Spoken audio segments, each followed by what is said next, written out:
man zoi puna organizing secretary le tuachum ko secretary te tuang meeting dan som le anga lumi zwa chuan Kosan Pembalai Pol Zai Pol Rokun Chi le Sarang Kosan Pembalai Pol te so mga lumi zwa chuan Christian na po number so le pamana kan sa ko mga katan dan lo le ruang anda kan long siang Congress Secretary Pembalai Pol ito phone te ruang in ko na le arsat lang ng kai suaya isanin sing akan program man program ro kan te mang thei tu na ni kai suaya ba min yang la kan sila che program man sung to a ni ro na sang la ego shan ho de sara un lan pa na ni form la ni chak la sha man sung sa la kan lang an ka le ku te ko lan pa na ni man sung pa tin te kan hon ui thau tin la tu ra yung kui na di kai suai na yung laka ko na ni ne la ni lo taka nang ma pa le so yung na kun ti kan man tuan sai ka tu ra ikharau tiang ni mong kui na le kai suai yan heng kong san Pembalai Pol te tagian sai Pol be se do na ro kui che kong san sai rang kong san len kui kong san le sai rang beng thar kong san Pembalai Pol sai Pol te be se do na ini mo hemi ito kom chunga tulo min pe ang zong zong te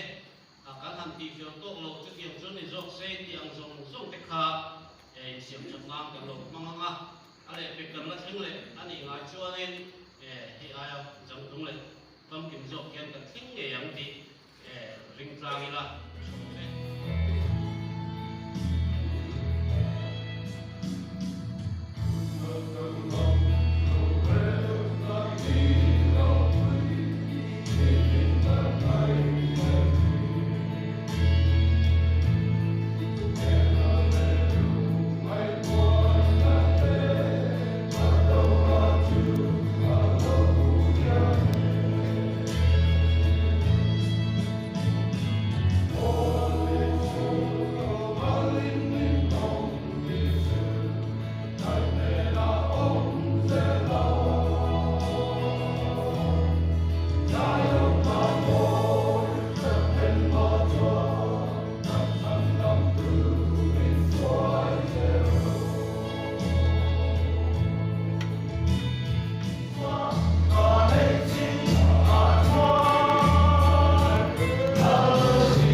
Jumia Zara Chuan Zanina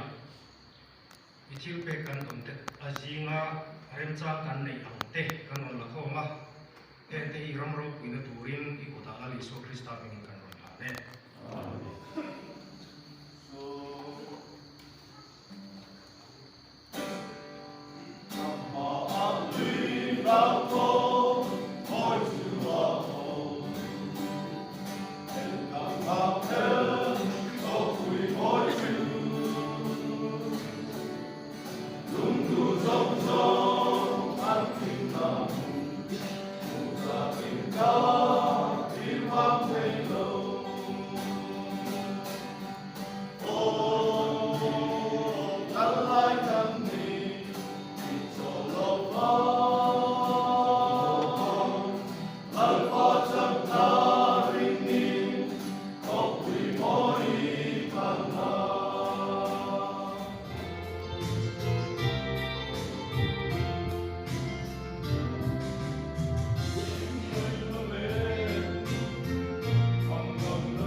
taka nasajeta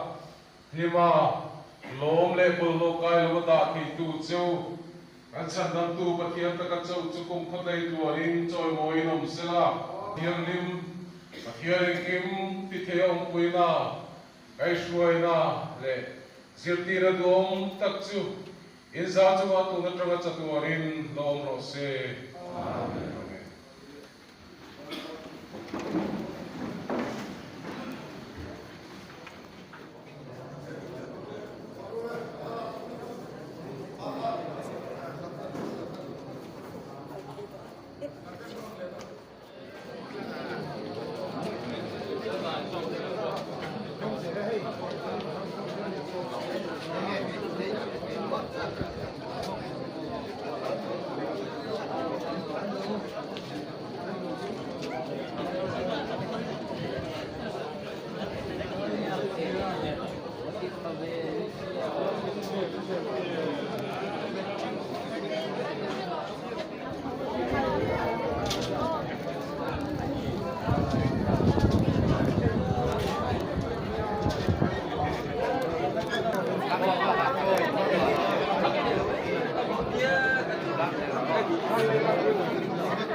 This one